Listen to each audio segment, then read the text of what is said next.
Ego is a dominant source of power that forces the weak Isagi to change himself by breaking his limits, makes Chigiri rise above his fears, and turns Nagi into a freaking monster.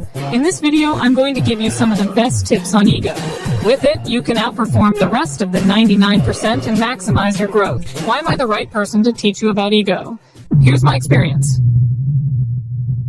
I was the worst person alive.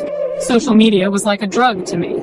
Whether at school or home, people around me began to treat me like a piece of shit. They looked at me with eyes filled with disgust. Probably because every time they saw me, my eyes were glued to that screen. I also didn't care much about what others think of me and floated in the vast ocean of the internet without any destination. Then, one fateful day, as I was doing my usual sets of scrolling, a video appeared before me. The thumbnail showcased a successful young man basking on a luxurious yacht. Curiosity piqued, I clicked on the video without knowing what was about to happen next with my already messed up brain. Watching that for 2 minutes was enough for me. Damn, I couldn't take it anymore. His shiny success was killing me. Most of the other similar videos didn't trigger me that much, but seeing a similar age guy already thriving in life made me feel like a weakling. I was only wishy-washy, but he put in the actual work. It annoyed me. Couldn't stomach his damn success anymore. I threw my phone away, running out of my room for some air. I needed to release the stress. As I was bursting outside, my eyes unintentionally locked onto the solitary mirror, mocking me from across the room. It dared to reflect my sorry figure. I glared into my own damn face, anger taking me over. In that seething moment, a simple but damning question pierced my tormented mind. How much of a pathetic coward can someone be who never tries for shit? My ego came into play. And that was the beginning of my actual self-improvement journey. Ego had a big positive impact on me. Ego is what helps you do that extra, fuels you to stay 10 minutes longer than your competitor. And these 10 minutes decide everything, whether you'll remain an average person or become a hero. However, unlike anger or sadness, feeling ego is quite rare. Our ability to use it is equally scarce. But is feeling ego truly that uncommon? What if I told you that you can artificially generate ego whenever you want, in order to stay in a constant competitive mode and surpass others? Here's how you do it. After trying lots of frameworks, this one became my favorite. What I did was create a person inside my mind, gave him a name and some personality traits, and considered him my rival. Then I listed out the things that he would do regardless of how he's feeling and that I would shy away from. Now, whenever I feel lazy and don't want to do something, I know that he would still push through, regardless of his own feelings, and leave me behind. This framework leverages the competitive nature that has been ingrained in us since our evolution. The imaginary person you'll create is basically your rival. Both of you have the same goals, but the difference lies in action. He will wake up at 3 a.m. to complete tasks and achieve his goals. The most staggering thing is that you can do the same as him and perform at a remarkable level. By emulating him and competing against him, you will constantly strive to improve, and you'll unlock a new version of yourself. For more details, check out the exercise. The thing is, most of the time, ego has been considered a bad thing. The reason for that is most people don't know how to use ego properly. They express their dark side, ego, to the outside world. And the result? They can't learn from anybody because they have a superior bias. They create conflicts because of their behavior, and they're ignorant of that amazing wisdom and knowledge.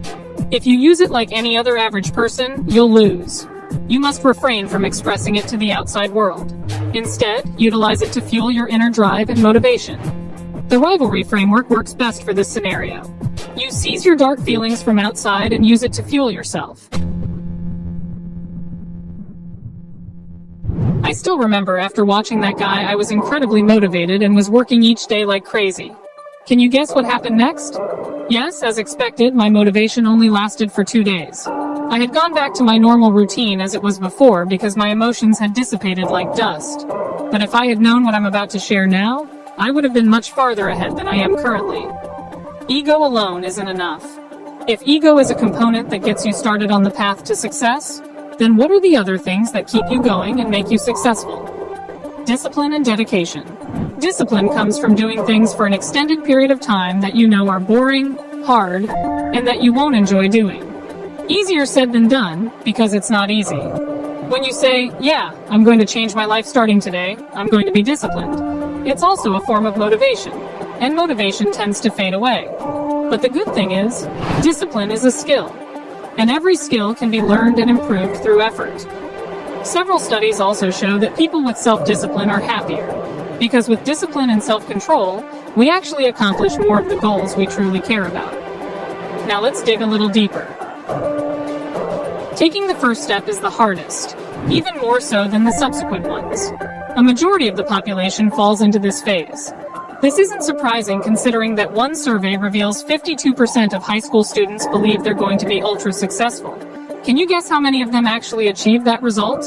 I'll leave that to you. Most of us wait for motivation to strike before taking action, believing that it will only be effective if we're motivated. But the truth is actually the reverse. Action precedes motivation. You have to prime the pump and get the juices flowing. Regardless of what you're trying to do, the only thing you need to get started is that first step. That small step turns into another, and it won't take long for momentum to build. Before you know it, you're motivated. Most people can't reach their destination because it's difficult, and 99% simply can't achieve it.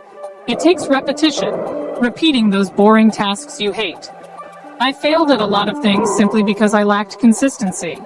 I wasn't even aware of that fact until I learned it the hard way. The me from the past might have started playing chess, only to quit after 3 days because it's tough, requires intense thinking, and feels uncomfortable. What he didn't know then was that it's okay to feel uncomfortable. It's a vital part of the process that will eventually make him a strong opponent. If he persists with this discomfort for a long enough time, he'll emerge victorious. Nobody is born disciplined. Like every skill, discipline requires daily practice and repetition.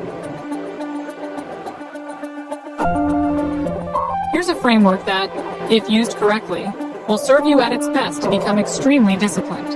First, choose a task that seems challenging to you. Don't deceive yourself and make no excuses. Select the first instinctive task that comes to your mind when you hear the word hard. Second, create a 100-day routine with 100 checkboxes. Finally, dedicate an hour each day to performing these activities with no excuses. Listen, buddy, I might not know you and maybe I never will. But listen, you have what it takes, so prove it to the world, make it happen. There's no one there to push you except yourself. You're the only one who's going to hold you accountable. I understand how difficult it can be, but no one will care if you don't succeed. You're going to face many challenges, but don't let them stop you. Giving up is not an option. You're a badass until you quit, so don't quit. Trust me, it will be so much more worthwhile when one day you'll be able to look in the mirror and say, man, this idiot, he's been through so much crap. Look how far he's come.